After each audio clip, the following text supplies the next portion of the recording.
Hello, my dear friends. How are you doing? Hope you are having an amazing day and not having to deal with drama. Ready for new stories I have for you today? Let's go to the first one. And don't forget to listen to the end of the story, guys, to hear my insights. Enjoy the stories, and don't forget to like and subscribe. And of course, don't forget to leave a comment. I, 30 female, recently got married, and what was supposed to be one of the happiest days of my life became a storm of family drama that I couldn't have anticipated. Or maybe I could have, considering my sister, 32 female. Now, I'm left trying to process whether I overstepped or if my reaction was completely justified. To give you some context, Emily has always been the star of our family. She's effortlessly charming, stunningly beautiful, and has a knack for making people adore her. Growing up, it was impossible not to live in her shadow. While I was the quiet, responsible one, the one who always did her homework, helped clean up after dinner, and avoided trouble, Emily was the bold, magnetic one who could do no wrong in my parents' eyes. Even when she did something wrong, it was brushed off with a laugh. That's just Emily being Emily, they'd say, excusing her selfishness, her antics, and the way she always managed to make everything about herself. Despite that, I loved her. I genuinely did. She was my older sister, and I idolized her as a child. I always wanted to be included in her world, even when it was clear that she saw me more as an accessory than a sibling. For years, I tried to win her approval, hoping that one day she'd see me as her equal. But Emily's idea of a sisterly bond always had strings attached, strings that I often found myself tangled in. One of the first major betrayals I can remember was when I was 16. I had a massive crush on a boy from my school, Jake. I spent 3 weeks working up the courage to talk to him. When I finally told Emily about it, hoping for sisterly advice, she encouraged me to ask him out. She even helped me practice what I was going to say. But the very next day, she showed up at school, flirting with Jake in front of everyone. By the end of the week, they were dating. I was devastated. But when I confronted her, she just shrugged and said, "If you really liked him, you should have made a move faster." I wish I could say that was the worst thing she ever did to me, but unfortunately, it wasn't. Fast forward to 5 years ago. I was engaged to Mark, 34 male, who I thought was my forever person. We'd been together for 3 years, and I was thrilled to start building a life with him. Emily was going to be my maid of honor, and I thought having her by my side would make the day even more special. Despite our rocky history, I still wanted her approval, and I believed that we could put the past behind us. I couldn't have been more wrong. 2 weeks before the wedding, Mark came home with a look on his face that I'll never forget. He sat me down and said, "We need to talk." He confessed that he and Emily had slept together. I couldn't even process the words at first. He told me it happened during my bachelorette weekend, when Emily stayed behind at my apartment because she wasn't feeling well. According to him, it was a mistake, but also a revelation. He said he had feelings for her and couldn't go through with the wedding. I was shattered. My entire world crumbled in an instant. When I confronted Emily, hoping for some kind of denial or remorse, all I got was a cold, dismissive, "It just happened. I'm sorry, but you'll get over it. It's better to find out now than to marry a man who can't be faithful to you and be stuck in the marriage. You should thank me, to be honest." That was it. No apology, no accountability. Apparently, she did me a favor. I called off the wedding and ended things with Mark immediately. My parents were upset, but said maybe Emily is right. It's better to find out now than marry a man who will cheat on me. I just couldn't believe my ears. To make matters worse, Emily started dating Mark. But a few months later, she dumped him and started dating Ryan, 36 male, the man who is now her husband. She carried on as if nothing had happened, while I was left depressed and miserable. My parents begged me to forgive and forget, insisting that it was a one-time mistake and that Emily deserved a second chance. For years, I kept my distance from her, only seeing her at family events where I maintained a polite but distant demeanor. Then I met James, 35 male, my now husband. When we got engaged, my parents started asking if Emily is invited to the wedding, but I made it clear that she was not invited. I told them I didn't want her anywhere near such an important day in my life. My parents, predictably, were horrified. They said it would look bad if my own sister wasn't there, that people would talk, and that it would create unnecessary drama. I stood firm, but they refused to accept my decision. They guilt-tripped me endlessly, saying things like, "She's your only sister. You'll regret this someday." Little did I know, they went behind my back and invited her anyway. On the day of the wedding, I was stunned to see Emily walk in wearing a figure-hugging, sparkly red dress. I was furious, but didn't want to ruin my own day by causing a scene. I decided to focus on James and our day. For most of the day, I managed to avoid her, and thought I could get through the reception without any issues. I was wrong. During the toasts, Emily grabbed the microphone. I froze. She wasn't supposed to speak. Before I could stop her, she launched into a drunken, rambling toast. At first, she congratulated James and me, but then she said, "I'm just so glad OP finally found a man who can put up with her. She used to be so bothersome and had so much problematic behavior. Honestly, James is a saint for dealing with her. She's so lucky to have found such a patient man." The room went dead silent. My hands were trembling, my blood boiling. I wanted to scream, cry, throw my drink at her, anything to make her stop. But instead, I stood up, took a deep breath, and said, "Well, it's hard to have a normal life when your own sister sleeps with your fiance right before your wedding." Gasps filled the room. Emily's face went pale. I continued, "But you're right about one thing. James is a saint for putting up with all this family drama. Now, if you don't mind, please leave." Her husband, Ryan, looked stunned. He turned to Emily and asked, "Is that true?" She tried to stammer out a denial, but it was too late. Ryan stormed out, and Emily ran after him. The rest of the evening was a blur. I tried to focus on celebrating with James, but the tension was unbearable. Ryan is now divorcing Emily, and she and my parents are blaming me for ruining her marriage. My mom called me the next day, yelling about how I embarrassed the family and destroyed Emily's marriage. My dad accused me of airing dirty laundry in public and demanded that I apologize to Emily. Even some extended family members have weighed in, saying I should have handled it privately. But here's the thing. I didn't plan to say anything. For years, I kept that secret, even though it ate me up inside. I only spoke out because Emily humiliated me first. She's the one who betrayed me, lied to her husband, and showed up uninvited to my wedding. How am I the villain in this story? So, Reddit, am I the a-hole for exposing my sister's betrayal during my wedding? Holy drama, Batman! OP's sister has been walking all over OP for years, and this was the last straw. I can't believe she had the audacity to show up uninvited, wear an eye-catching red dress, and then insult OP in front of everyone during a toast at OP's wedding. OP didn't ruin anything. Emily ruined her own marriage by lying to her husband and betraying OP in the first place. And OP's parents, enabling her behavior all these years, and then blaming OP for finally standing up for herself. Absolutely ridiculous. Good for OP for speaking her truth. It's about time someone held her accountable. And now let's hear the community's opinion. Not the a-hole, OP. Emily made her bed, and now she has to lie in it. Let's be real. If she hadn't taken the microphone and humiliated you during the reception, you wouldn't have said anything. The fact that she can betray you, act like the victim, and then drag you in front of your family and friends is just disgusting. Honestly, your parents are part of the problem here. They've been enabling her bad behavior for years, and now they're mad because you didn't let her get away with it this time. Good for you for standing up for yourself. You don't owe Emily or your parents an apology. Wow, this is wild. Not the a-hole at all. Your sister crossed so many lines it's hard to even count. Sleeping with your fiance, showing up at your wedding uninvited, wearing a red dress, and then humiliating you during her toast. She brought all of this on herself. As for your parents, they're enabling her because they don't want to deal with the embarrassment of having a problem child. That's not your burden to carry. You have every right to finally call her out, especially when she was trying to make your wedding about her. I hope you can move forward with James and leave the drama behind. Not the a-hole, but wow, your family dynamic is toxic. Your sister sounds like a narcissist who thrives on attention and tearing you down. And your parents, they're complicit in all of this by prioritizing family appearances over your emotional well-being. I can't believe they thought it was okay to invite her after everything she's done to you. You didn't ruin her marriage.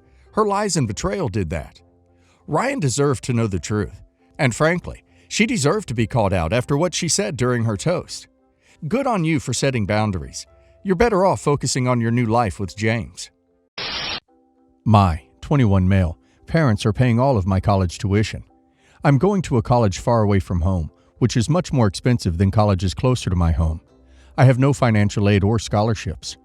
My parents were the ones who encouraged me to attend this college and not worry about the money. I have to take a 4-hour flight and a 2-hour bus ride to travel between my college and home. My parents have been booking my flights in first class rather than economy class. I will be working towards an even more advanced degree after graduating with the current degree I am on track to earn, and my parents will pay for my education then as well. I always thought my parents were paying for my education out of the kindness of their heart, so that I could have a stronger future and not have to worry about student debt or loans. And I thought they'd do the same for my younger sister, 15 female, when she goes to college too. Turns out, I was wrong. I was speaking to my parents on the phone today, and the conversation soon went to college and the advanced degree I would be earning. My parents made it clear that they would continue to pay for my education, with the expectation that I pay for my sister's education when she goes to college. With our age gap, my sister will be starting her first or second year of college by the time I graduate with my advanced degree. My parents had never told me that them paying for my college tuition came with strings attached prior to today. I wasn't expecting to pay for my sister's tuition at all. Had my parents told me about this beforehand, I might have considered going somewhere cheaper and taking loans as opposed to paying for my sister's education. My sister wants to attend expensive, prestigious universities. They're called Ivy League in the United States. So taking loans for my own education would have been a better financial decision as opposed to paying for hers. I told my parents there was no way I was paying for my sister's college tuition. I asked if she would at least be expected to pay me back half of what I spend on her education, and they said no. We don't have any other younger siblings whose tuition my sister would have to pay, so clearly my parents were favoring her. My parents told me that my sister was, and always will be, the baby of the house, and asked if I even loved her. I asked them why they couldn't pay for my sister's tuition, and they said that college is expensive, and they already funded my education. They said any good brother would help his sister have a good life. They then called me an a-hole. Am I an a-hole, though? Not the a-hole. I felt like I was in the Twilight Zone reading this. It is bizarre logic that seems like should have been discussed when you were picking a university.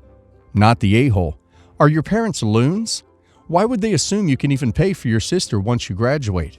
That's a lot of money. You can start applying for loans and tell them to keep their stupid strings attached tuition. Not the a-hole, but seriously consider refusing their financial aid for the master's. Pay for that yourself, and make your parents pay for your sister's undergrad degree with that money instead. I, male, have a daughter from my former marriage, Jess, 26 female. My wife has 2, Penny, 21 female. We've been together for 15 years, and I consider Penny as a daughter. Her father died when she was born, so she has only me as a father figure. Jess and my wife have a friendly but not close relationship.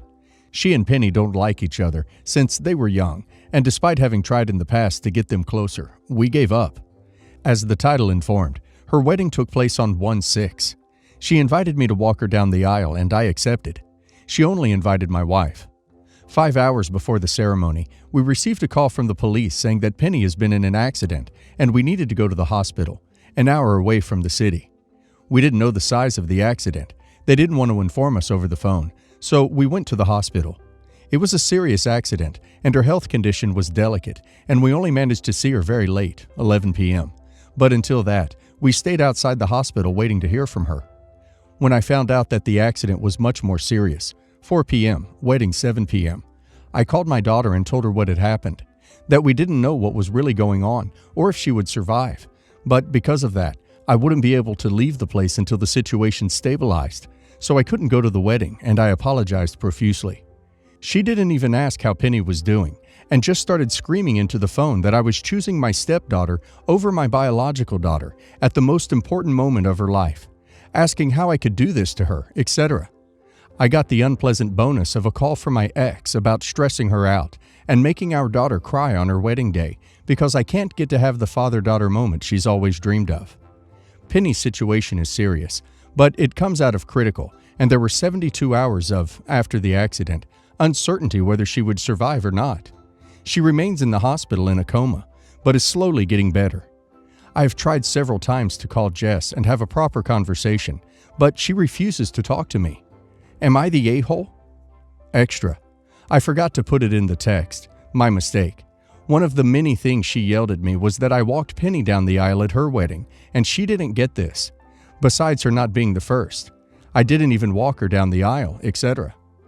This is controversial, but you knew you were going to miss your daughter's most important day the moment you got into the car with your wife.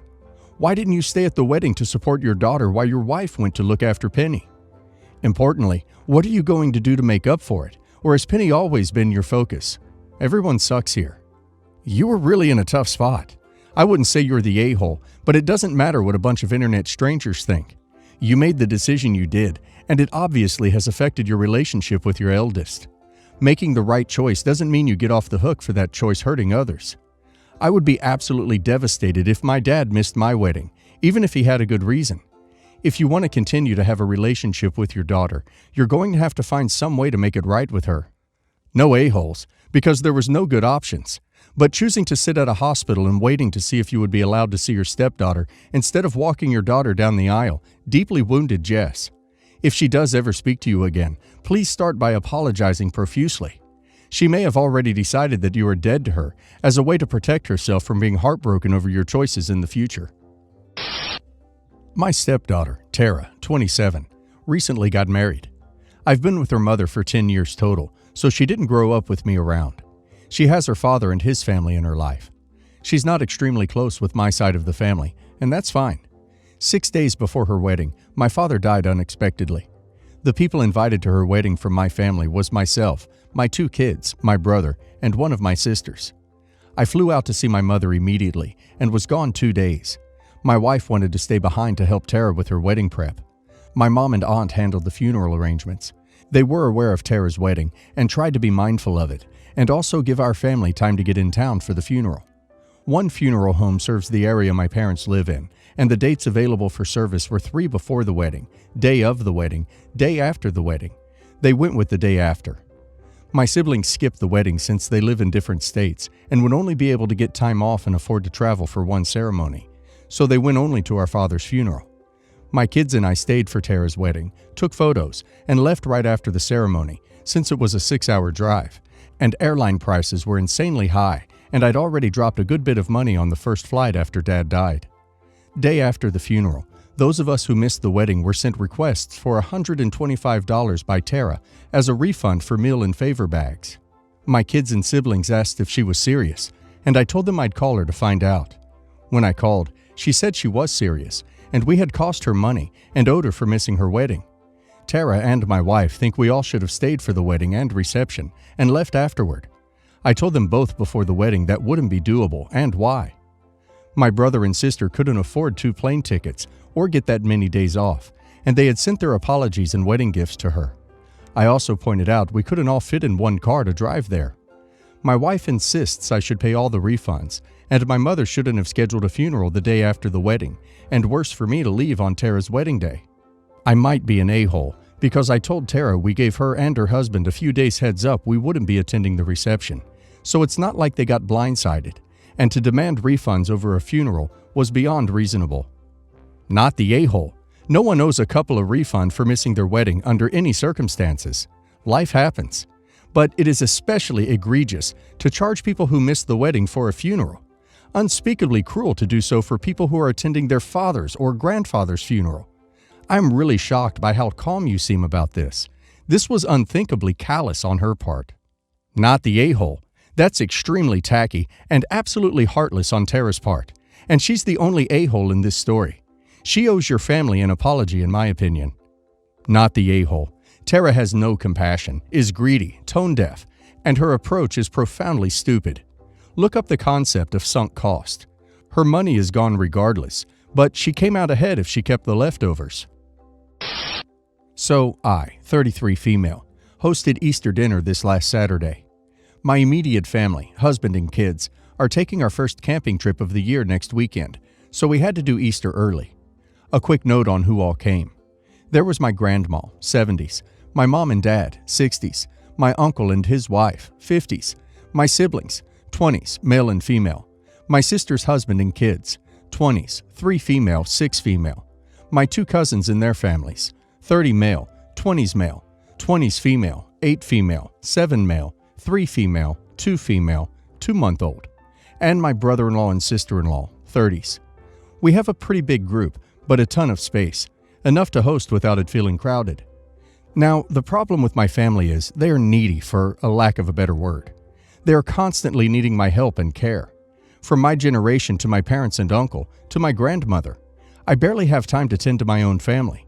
It has me seriously considering getting rid of my phone because anytime I have a call or a message, it's one of them. This makes my life beyond stressful, and I've been slowly stopping all of the help. It's been a tough process, but I'm getting there. Easter dinner happened and all the adults were sitting around my living room talking, and the kids were in the backyard playing, fenced in with sliding glass doors we had open where we could watch, hear them. We got on the subject of my family's camping trip. My cousin asked why we didn't host big camping trips like I used to. I told him honestly because I'm using it as a time to fully connect with my husband and kids and disconnect from everyone else. He got aggravated, saying I didn't need to disconnect from family, that it would be fun to have everyone together for a camping trip. I admit that it was selfish, but I asked him why, so I can take care of everyone on my break from them? Asked him what part he would contribute to, if him and his wife would be supplying their own gear, and if they're only going to take care of their own kids on a camping trip. He raised his voice, asking when has he ever made me do any of that? I snapped and said every single effing day. That I care for everyone 24/7, and I have my own life and family outside of taking care of them. My uncle got in my face and started yelling about me talking to his son like that. I told him I wouldn't if he would take care of his own damn kids instead of pushing it off on me. My mom tried to calm the situation, but I was angry and turned on her, yelling that she had no right to speak on the matter, as she won't even fix her own damn food, and she expects me to do it because she's too lazy. The dinner ended. Everyone went home mad. My husband and in-laws said my family had it coming, and they knew it was only a matter of time, but my grandma said I was in the wrong because we are all family, and that's just what family does for each other. Am I the a-hole? Not the a-hole, because we're family. It's not a good reason to continue being a doormat. That is how they are treating you.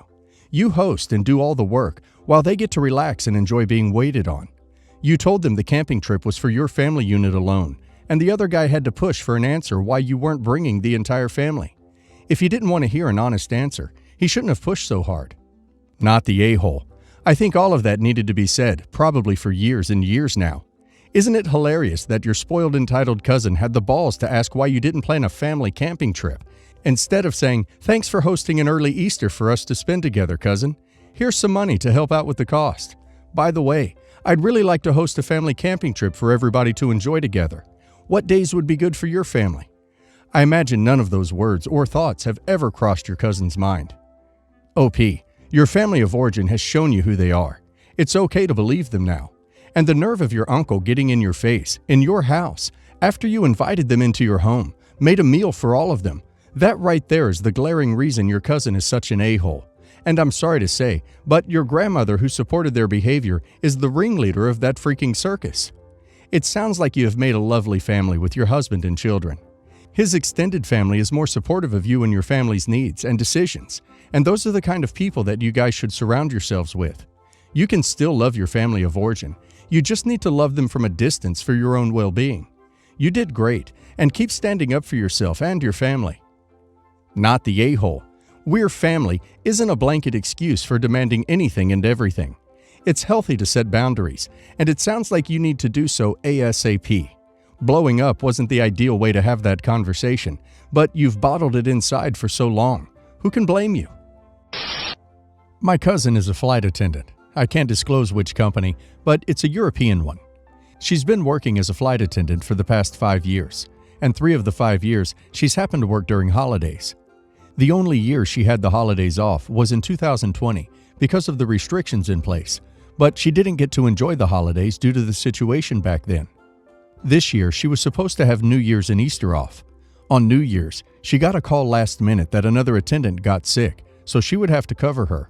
I remember her complaining back then about how she can't have crap anymore, and she was having a mental breakdown over missing New Year's as she was getting ready. When she left, she didn't even say bye, she just left crying. Now on Easter, she had to cover again for another sick colleague of hers while she was supposed to have 3 days off. As you can imagine, she was again very upset, and she was crying again. On one hand, I tried to sympathize with her, But I'm a person who's been struggling with minimum wage jobs and unemployment my whole life, and I also have a family to feed. She gets paid 10 times more than I do, and she works only 3 of 7 days a week, and I thought it was really ungrateful of her to cry and complain because she simply has to give up some holidays. When she returned home, I told her that I understand it might suck to miss holidays, but she should at least be happy and grateful she has a job, while some of us are struggling to make ends meet. And if she can't handle missing some holidays while working so little per week, then she might want to come at my 9-to-5 job where we get yelled at all day long while getting paid minimum wage. My entire family claimed I was an a-hole to dismiss her like that. Was I the a-hole? You're the a-hole. Just because your job sucks doesn't mean others can't complain about theirs. You're the a-hole. Don't put others down because you're jealous of them. You're the a-hole. Your struggles don't invalidate someone else's. It sucks that you're in a bad place, but it's not a competition for hard times Olympics. You wouldn't tell someone not to be happy because other people have it better. You can ask her not to talk to you about it if you find it upsetting, but you can't tell her not to complain.